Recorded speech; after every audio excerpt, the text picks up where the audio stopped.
guys, ayan, papasok na tayo sa village ng Valkenburg.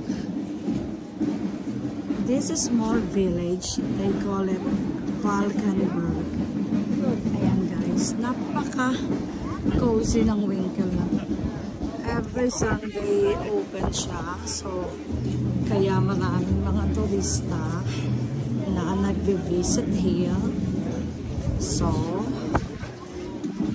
tsaka meron sila ditong famous Limburg's cake. Yan din ang isa sa dinadayo ng mga tao dito.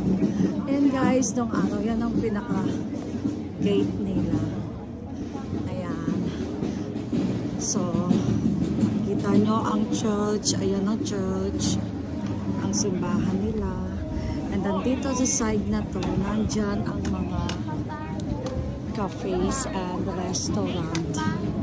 So, as you can see guys, tingnan natin to. Ayan, nakasulat. Historisch Wasplatz. Sa Tagalog, ano nga bang Tagalog na to?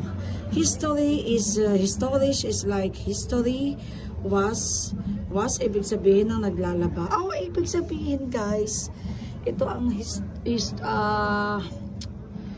very history na ano, dito sila naglalaba. Ayan guys, so tingnan nyo. Ay, kaya naman pala. Oh, merong mga babaeng nagmamaratesan at the same time naglalaba sila. Kaya pala sinabing historisch Wasplatz. Kumbaga, maritesan para dito kayo magmamaratesan and then at the same time maglalaba kayo. Ayan. Charot-charot lang guys. Invento ko lang yun. Pero, ayan siya nakasulat. Historisch Wasplatz. Ayan. Ibig sabihin nga, ito yung pinakalabahan nila. Nung panahon pa ng mga middle century. Ayan, ang simbahan nila, diba ang ganda? Tingnan natin if open, but we'll try if open ng church nila. Papasok ako sa loob. Yan, ituturo ko kayo dito guys sa Valkenburg. Ayan siya. So, ayan o guys, nakikita niyo ba yan? Limburg Banquet Bakery. Ibig sabihin, Limburg Bakery nila yan. Ayan. Diba? Nababasa niyo ba yan guys? Ayan. Okay, so check natin yung simbahan. If open. If open ang simbahan, gusto kong kahit makapasok man lang, kahit walang misa.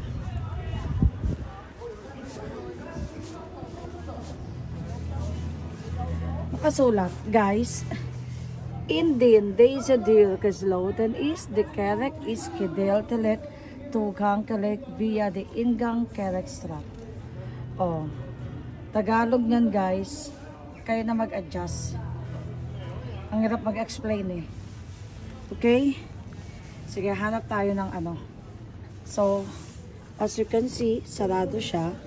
So, hindi makakasimba ang ating yung lakwatsera today.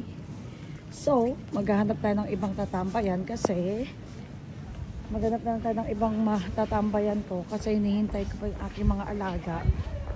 So, magpapalipas tayo ng oras dahil umuulan dito. Ayan guys, umuulan siya. But it's okay lang, at least nakakita ako ng simbahan today. Happy na ako. Yan. So guys, halika. Maghanap tayo ng space na pwede tayong tumambay. Okay? Okay guys, patayin ko muna to at nababasa ng aking camera. Bye!